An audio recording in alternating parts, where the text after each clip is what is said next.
Hello student, GK भाई Devendra sir की class में आपका हार्दिक स्वागत है। आज हम राजस्थान के पुरातात्विक स्रोत का जो एक तरह से सीरीज थी अपनी, उसी को हम आगे बढ़ा रहे हैं। पुरातात्विक स्रोतों के बारे में हमने बात की, तो कुछ एक अभिलेखों के बारे में, कुछ जो बचे हुए अभिलेख हैं तो वो हम जो टॉपिक खासकर प्रतिहारों के, चौहानों के बारे में बात करते जाएंगे। उसी संदर्भ में हम उस वंश से संबंधित जो अभिलेख हैं, वंश से संबंधित सिक्कों की फिर से भी बात करेंगे, मृद भांड वगैरह की सभ्यताएं पढ़ेंगे तो फिर और ज्यादा डिटेल। आज हम बात कर लेते हैं पुरातात्विक स्रोत के ही रूप में हमने एक पार्ट सिक्कों का रखा। तो सबसे पहले हमने जब भारतीय इतिहास की भी बात की थी, भारतीय इतिहास जानने के स्रोत या चाहे वो राजस्थान इतिहास जानने के स्रोत हों, तो पुरातात्विक स्रोत पहला भाग है, अति महत्वपूर्ण भाग है, जहां से बहुत सारे क्वेश्चन पुटअप होते रहते हैं। तो पुरातात्विक स्रोत में हमने अभिलेख रखे थे और अभिलेखों को एक तरह से एपिग्राफी भी कहा जाता है। कुछ एक अभिलेखों की हमने बात की है। आज हम बात कर लेते हैं सिक्कों की। सिक्के जिनको कॉइन भी कहा जा सकता है, ये मुद्रा भी है। सिक्के जो है वो व्यापार का संकेत भी करता है। सिक्के जो है किसी वंश या किसी शासक की अर्थव्यवस्था की जानकारी भी देता है। सिक्के उसकी राज्य विस्तार की जानकारी भी देता है। सिक्का जो है वो शासक की विभिन्न उपलब्धियों और उसकी रुचियों के बारे में भी जानकारी देता है। जैसे हम देखते हैं भारतीय इतिहास में समुद्रगुप्त का सिक्का उसको वीणा बजाते हुए दिखाया गया, तो वो उसकी रुचि को प्रदर्शित करता है। सिक्के जो है वो अलग अलग धातुओं के बने थे, सोने, चांदी और तांबे। विभिन्न कोड़ियां भी प्रचलित थी, जैसा कि फाइयान कहता है। तो ये राज्य की, उस रियासत की अर्थव्यवस्था का भी द्योतक है। तो सिक्कों में सबसे इंपॉर्टेंट बात और सबसे बार बार जो क्वेश्चन पूछा जाता है, सिक्कों का जो अध्ययन है विज्ञान की वह शाखा जिसमें सिक्कों का अध्ययन किया जाता है, न्यूमिस्मेटिक्स या मुद्रा शास्त्र भी उसको कह देते हैं, कहलाता है। ये इंपॉर्टेंट कंसेप्ट है। रीट में भी हमें एक बार सिक्के के संदर्भ में खासकर पूछा गया था, खासकर इंडो ग्रीक शासकों के सिक्के के बारे में, और विभिन्न सिक्कों के बारे में हमें एचएम वगैरह में और जितने भी ग्रेड के एग्जाम में कहीं ना कहीं क्वेश्चन आता रहता है। सभी शासकों, वंशों से संबंधित, विभिन्न कालों से संबंधित अलग अलग सिक्कों की बात करेंगे और कुछ प्राचीन सिक्कों की भी बात कर लेते हैं। तो सबसे पहला अपना क्वेश्चन कंटेंट इंपॉर्टेंट, न्यूमिस्मेटिक्स विज्ञान की वह शाखा जिसमें सिक्कों का अध्ययन किया जाता है, न्यूमिस्मेटिक्स या मुद्रा शास्त्र कहलाती है। भारतीय इतिहास में देखते हैं तो भारत में प्रचलित सबसे पुराने जो सिक्के हैं वो आहत सिक्के कहलाते हैं। अपने राजस्थान से भी सांबर और रेड वगैरह से आहत सिक्के मिले हैं। तो आहत सिक्के जो हैं, इन्हें दूसरे शब्दों में पंचमार्क सिक्के भी कहा जाता है। इन्हीं को पंचमार्क सिक्के, ये नाम दिया है जेम्स प्रिंसेप, जो विद्वान था। अशोक के अभिलेखों की ब्राह्मी लिपि पढ़ने वाला विद्वान भी था जेम्स प्रिंसेप, और जेम्स प्रिंसेप ने ही आहत सिक्कों को पंचमार्क नाम दिया। आहत सिक्कों को पंचमार्क सिक्के इसलिए भी कहा जाता है कि एक तरह से उन पर 5 विभिन्न मुद्राओं का ठप्पा लगा दिया जाता है, और खासकर सूर्य, चंद्र, विभिन्न जानवरों की, पशु पक्षियों की आकृतियां जो है उनका ठप्पा होता था। तो सूर्य, चंद्र, पशुओं की आकृतियां हैं, किसी शासक का नाम नहीं होता, कोई लेख वगैरह नहीं होता था। तो आहत सिक्के जो हैं उसके संदर्भ में हम दूसरा इंपॉर्टेंट बात ये भी कह सकते हैं कि ये लेख विहीन सिक्के थे। जो प्राचीन प्रचलित सिक्के हैं ये लेख विहीन सिक्के हैं। आहत सिक्के अधिकांशतः चांदी एवं कुछ अन्य धातुओं का भी उसमें मिश्रण था। तो मिश्रित सिक्के थे वैसे तो, लेकिन चांदी का अधिकांशतः यूज था। इसका मतलब था कि सोने के सिक्के नहीं थे आहत सिक्के, अधिकांशतः चांदी और तांबे से निर्मित थे, लेख विहीन थे, विभिन्न पशु पक्षियों की आकृतियां होती है, और जेम्स प्रिंसेप इनको पंचमार्क सिक्के नाम देते हैं। इनको ठप्पे वाले सिक्के भी कहा जाता है। और राजस्थान के संदर्भ में बात करें तो एक तरह से रेड और सांभर, यहां से हमें कुछ आहत सिक्के, आहत मुद्राएं मिली है। ये जो सिक्के हैं वो 5वीं शताब्दी ईसा पूर्व में प्रचलित थे। तो भारत में प्रचलित और राजस्थान में भी प्रचलित प्राचीनतम सिक्के अगर देखा जाए तो आहत सिक्के हैं। इंपॉर्टेंट क्वेश्चन है। उसके बाद भारत में लेख वाले और सोने के सिक्के सबसे पहले यूनानी शासक चलाते हैं, जो ईरानियों के बाद में आते हैं। मेनेंडर का सोने का सिक्का मिलता है। कुछ विद्वान कुषाणों को भी मानते हैं, तो विमकट फिशर्स का सिक्का भी मिलता है।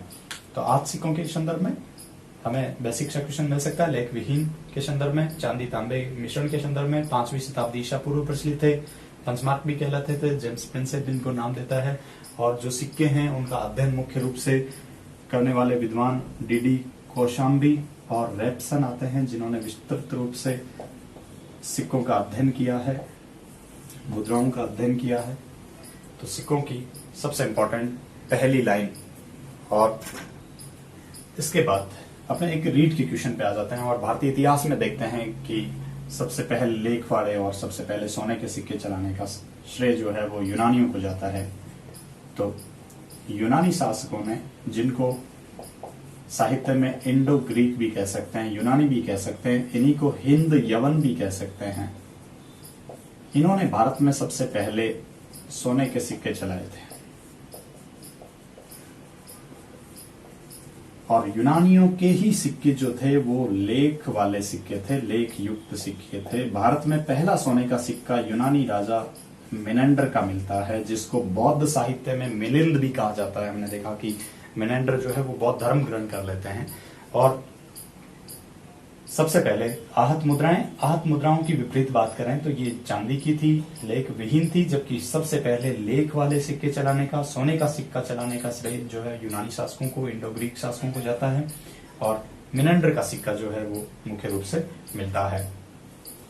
खासकर रीड के क्वेश्चन की बात करें तो इंडो ग्रीक शासकों की जानकारी का मुख्य स्रोत जो है ना, इनके इतिहास जानने का मुख्य स्रोत जो है वो मुद्रा ही है, सिक्के ही हैं एक तरह से। जैसे हम देखते हैं कि अशोक मौर्य के बारे में हमें साहित्य के अलावा ज्यादातर महत्वपूर्ण बातें हैं वो उसके अभिलेख बताते हैं, ठीक वैसे ही यूनानी शासकों के बारे में अति महत्वपूर्ण बातें जो है वो हमें सिक्कों से मिलती है। और भारत में भी बहुत सारी जगहों से यूनानी शासकों के सिक्के मिलते हैं। जैसे हमें तमिलनाडु के एक अरिकामेडु एक स्थान है जहां से यूनानी शासकों के सिक्के मिले हैं। एक तरह से यूनानियों की बस्ती भी कहा जाता है, बार बार सीटेट वगैरह का क्वेश्चन रहता है अरिकामेडु पर डिपेंड। यूनानी शासकों में हम देखते हैं कि मिनेंडर के अलावा एक तरह से सिकंदर, सेल्यूकस वगैरह, यूनानी राजदूत मेगास्थनीज की बात करें तो कुछ एक इतिहासकार स्ट्रेबो प्लिनी जैसे जो लोग हैं वो भी इसका जिक्र करते हैं। तो सिक्कों की दूसरी महत्वपूर्ण बात, ये रीड का क्वेश्चन भी हुआ, अति महत्वपूर्ण रहेगा और बार बार हमें पहले के संदर्भ में पूछा जाता है। तो पहले स्वर्ण सिक्का चलाने वाला एक तरह से वंश मान सकते हैं और लेख युक्त सिक्के थे, जबकि हमने आहत में बात की कि ये लेख विहीन सिक्के थे और अधिकांशतः चांदी और तांबे के ही सिक्के प्रचलित थे। इन्हीं इंडो ग्रीक शासकों के बारे में बात करें राजस्थान के संदर्भ में, तो राजस्थान में विराट नगर, जिसको हम बेराट भी कह रहे हैं, एक सभ्यता भी है, यहां से इंडो ग्रीक शासकों के सिक्के मिले हैं। अति महत्वपूर्ण बात है। अगाथोक्लीज वगैरह और खासकर हमें मिनेंडर के सिक्के जो है वो बेराट से मिले हैं। तो ऐसा भी हमें क्वेश्चन मिल सकता है जनरली बेराट से इंडो ग्रीक शासकों के संदर्भ में। जैसे आहत सिक्के हमने लिखा, रेड और सांबर, प्राचीन भारत का टाटा नगर भी कहलाता है रेड वगैरह।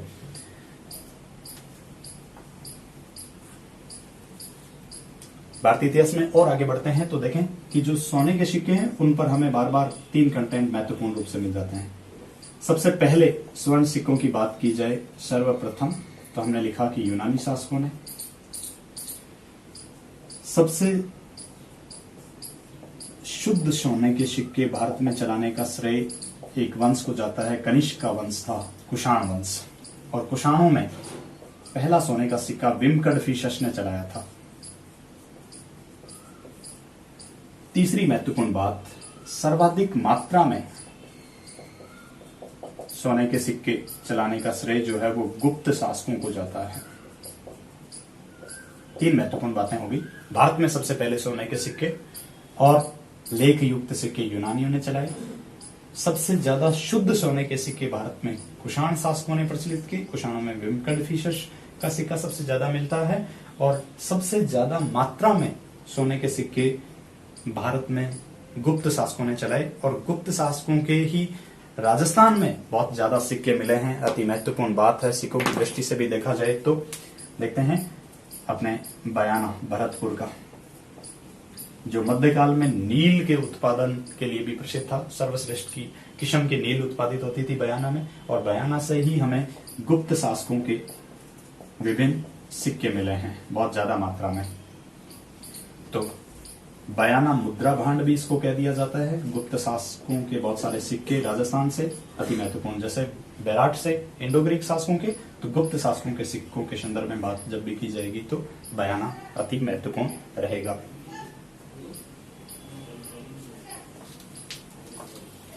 ये जो सिक्के हैं इनके संदर्भ में और ज्यादा आगे बढ़ते हैं तो देखें, वैदिक काल में हमने देखा कि निष्क सोने का सिक्का और शतमान चांदी का सिक्का, मापतोल की इकाइयां भी मानी जाती है। गले का आभूषण भी ऋग्वैदिक काल में निष्क था, फिर भी उत्तर वैदिक काल में एक तरह से स्वर्ण सिक्का बन जाता है। निष्क और शतमान जो है वो चांदी की मुद्रा कहलाती है। सिक्कों की जहां पे ढलाई होती थी, खासकर हमें इसका अस्तित्व मौर्य काल में मिलता है, और मौर्य काल में सिक्कों की ढलाई वाला जो अधिकारी था, टकसाल का अधिकारी जो है वो एक तरह से टकसालाध्यक्ष या लक्षणाध्यक्ष भी कहलाता था, और इसके अलावा रूप दर्शक जो है वो सिक्कों का परीक्षण करता भी था। तो मौर्य काल की जब भी बात करें तो टकसाल का अध्यक्ष लक्षणाध्यक्ष कहलाता था। टकसाल का मुखिया, टकसाल जहां सिक्कों की ढलाई होती है, और सिक्कों का जांच करता अधिकारी मौर्य काल में रूप दर्शक, सिक्कों का परीक्षण करता कह सकते हैं। यहां सिक्कों की आगे डिटेल से हम बात कर लेंगे कि मौर्य काल में सिक्के किस नाम से प्रचलित थे, गुप्त काल के सिक्के जो है वो किस नाम से प्रचलित थे। जैसे मौर्य काल के सिक्कों की बात करें तो एक तरह से निष्क के साथ साथ मौर्य काल का सिक्का स्वर्ण भी कहलाता था, सोने का सिक्का। सबसे ज्यादा एचएम का भी महत्वपूर्ण क्वेश्चन और बार बार पूछा जाता है मौर्य काल के सिक्कों के संदर्भ में, तो कारशापन जो है, यप्पन या धरन भी जिसको कहा जाता है, तो कारशापन मौर्य काल में चांदी का सिक्का था। व्यापारिक लेन देन में भी ये महत्वपूर्ण था और मौर्योत्तर काल में भी ये महत्वपूर्ण रोल अदा करता रहा। तो कारशापन के बारे में बार बार क्वेश्चन पूछा गया है स्वर्ण की बजाय। जब गुप्तकाल की बात करें तो गुप्तकाल का सोने का सिक्का जो है वो दिनार कहलाता था, गुप्तकालीन स्वर्ण सिक्का, और चांदी का सिक्का गुप्तकाल में रूपक कहलाता था। तो हमें दिनार के संदर्भ में पूछा जा सकता है गुप्तकाल के संदर्भ में। गुप्तकालीन जो सिक्के हैं राजस्थान में बयाना से मिले ही हैं। अब तक सर्वाधिक क्वेश्चन निष्क या कारशापन पे डिपेंड रहा है। राजस्थान में भी विभिन्न रियासतों के संदर्भ में हम देखते हैं तो जो सिक्के हैं वो अलग अलग रियासतों में अलग अलग नाम से जाने जाते थे, और कुछ एक सिक्के जो है वो हमें एग्जाम वगैरह में पूछे भी जाते हैं। तो देखें, राजस्थान में सबसे प्रसिद्ध सिक्कों में से एक जयपुर रियासत के, वैसे तो शाह आलमी सिक्के भी प्रचलन में थे ईश्वरी सिंह के समय, लेकिन झाड़साई सिक्के जो है वो सबसे ज्यादा चर्चित थे। जयपुर रियासत के सिक्के जो है वो झाड़साई सिक्के कहलाते थे। सिक्के पर एक तरह से झाड़ी की 6 टहनियों का अंकन था, 6 टहनियां अंकित थी। तो जयपुर रियासत के सिक्के जो है वो झाड़साई सिक्के कहलाते थे। मारवाड़ की बात करें तो मारवाड़ में मुख्य रूप से बहुत सारे सिक्के प्रचलन में थे, लेकिन डब्बूसाई सिक्का मारवाड़ रियासत में मुख्य रूप से प्रचलित था। और इसके साथ साथ जोधपुर रियासत में हम देखते हैं कि एक शासक था विजय सिंह, उसके नाम से विजयसाई सिक्का भी प्रचलन में था। जैसलमेर रियासत के संदर्भ में बात करें तो जैसलमेर में शासक अखे सिंह थे, और यहाँ पर जो सिक्का था वो अखे शाही सिक्का प्रचलन में था।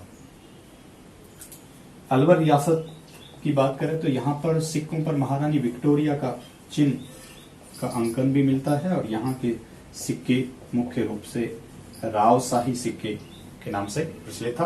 अति महत्वपूर्ण बात भी है कि महारानी विक्टोरिया का अंकन भी यहाँ के सिक्कों पर होता था।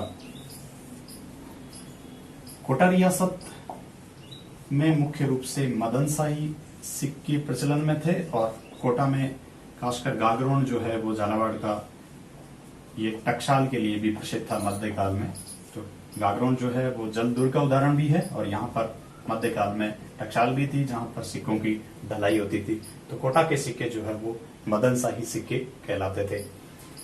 आगे बात करें तो धौलपुर जो है खासकर चंबल का डाकुओं वाला क्षेत्र है, और तमंचे पे डिस्को होता रहता है। तो धौलपुर का जो सिक्का है अति महत्वपूर्ण तमंचा शाही, तमंचे का अंकन था, तमंचा शाही सिक्का जो है वो धौलपुर का था।